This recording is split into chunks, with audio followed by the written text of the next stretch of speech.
Bull market को numbers से समझना मुश्किल है। उसे फील करना पड़ता है। शुरू में कुछ खास नहीं होता। चार्ट्स धीरे धीरे ऊपर जाते हैं, लोग डाउट करते हैं, वेट करते हैं।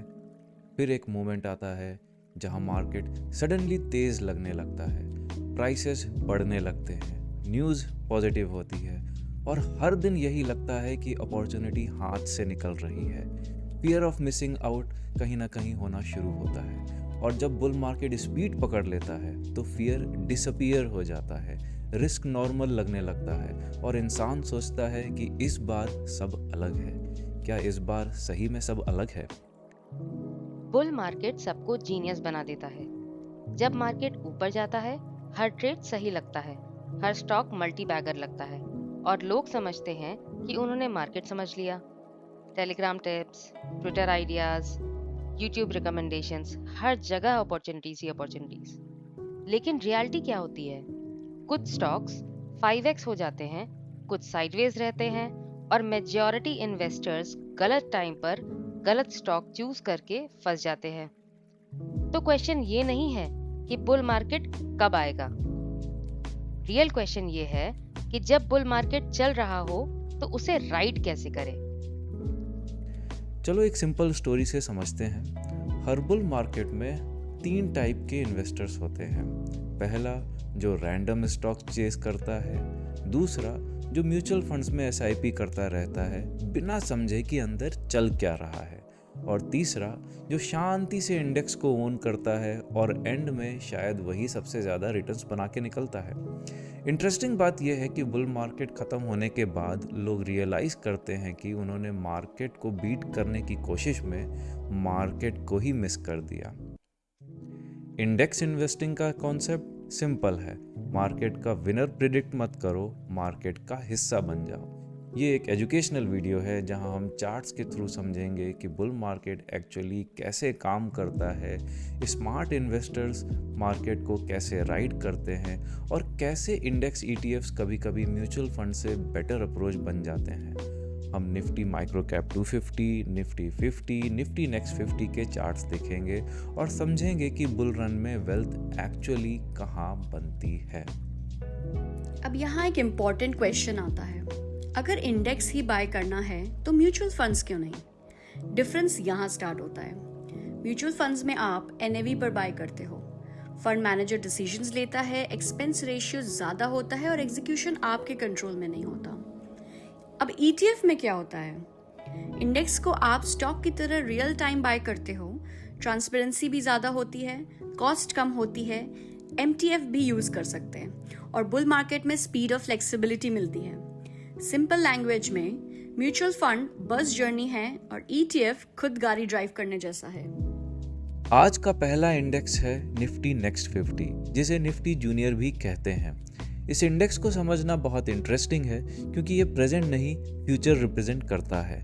निफ्टी नेक्स्ट 50 में वो कंपनीज होती हैं जो ऑलरेडी स्ट्रॉन्ग हैं, इस्टेब्लिश्ड हैं, लेकिन अभी निफ्टी 50 का हिस्सा नहीं बनी है। सिंपल वर्ड्स में कहें तो ये मार्केट के नेक्स्ट लीडर्स होते हैं। मतलब ये एक ट्रांजिशन जोन जैसा है जहां कंपनी ग्रोथ फेज से लीडरशिप फेज की तरफ मूव कर रही होती हैं। एक इम्पॉर्टेंट ऑब्जर्वेशन ये भी है कि इस वक्त निफ्टी नेक्स्ट 50 अपने 5 साल के लोएस्ट प्राइस टू अर्निंग पे ट्रेड कर रहा है, जहां से यूजुअली इसमें एक बड़ा बाउंस आता है। अगर किसी को निफ्टी नेक्स्ट 50 की रैली राइड करनी है तो वो निफ्टी नेक्स्ट 50 का ईटीएफ ले सकता है जिसका नाम है जूनियर बीस। कोटक म्यूचुअल फंड का एनएफओ खुल रहा है, स्मॉल कैप फंड का। Fund of the month small cap fund है। कोई इन्वेस्को है, कोई आपका एचडीएफसी है, सबके अच्छी अच्छी स्मॉल कैप फंड स्कीम्स है, डीएसपी है, बढ़िया फंड्स है सबके पास में। एक स्मॉल कैप्स या फिर स्मॉल कैप फंड्स, ये वर्ड्स हम मार्केट में बहुत फ्रीक्वेंटली सुनते रहते हैं, लेकिन यहाँ एक इम्पॉर्टेंट कन्फ्यूजन क्लियर करना ज़रूरी है। लोग अक्सर स्मॉल कैप्स और माइक्रो कैप्स को सेम समझ लेते हैं। रियलिटी ये है कि मार्केट टाइम के साथ इवॉल्व होता रहता है। जो कंपनीज आज स्मॉल कैप कैटेगरी में आती हैं वो मार्केट साइज बढ़ने की वजह से एक्चुअल के एक ज़माने के मिड कैप्स के बराबर हो चुकी हैं। मतलब कंपनीज छोटी नहीं रही, मार्केट बड़ा हो गया है। और इसी वजह से जो असली स्मॉल कैप्स हुआ करती थी आज के मार्केट स्ट्रक्चर में माइक्रो कैप्स कैटेगरी का हिस्सा बन चुकी हैं।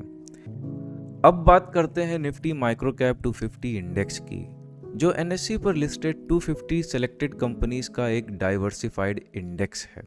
इसलिए जब हम माइक्रो कैप 250 इंडेक्स देखते हैं तो हमें ये नहीं समझना चाहिए कि ये सिर्फ छोटी कंपनीज का इंडेक्स है, बल्कि ये मार्केट के अर्ली स्टेज ग्रोथ सेगमेंट को रिप्रेजेंट करता है। इस इंडेक्स के अंदर जनरली इमर्जिंग सेक्टर्स की कंपनीज मिलती हैं, जैसे niche manufacturing, capital goods, speciality chemicals, consumption themes और न्यू एज बिजनेस मॉडल्स भी। मतलब ये इंडेक्स इंडिया की इकोनॉमी के ग्रास रूट ग्रोथ को कैप्चर करता है, वो बिजनेस जो आज स्मॉल लग सकता है लेकिन फ्यूचर लीडर्स बनने की पोटेंशियल रखता है। अगर परफॉर्मेंस की बात करें तो जहाँ पे इंडिया की टॉप आईटी कंपनीज ने पिछले 5 साल में 0 रिटर्न्स दिए हैं, वहाँ निफ्टी माइक्रो कैप 250 इंडेक्स आज भी पिछले 5 साल में मोर देन 100% गेन्स में बैठा हुआ है। ये एक इम्पॉर्टेंट लेसन है। Short term volatility micro caps का नेचर है, लेकिन long term trend economic expansion को रिप्रेजेंट करता है।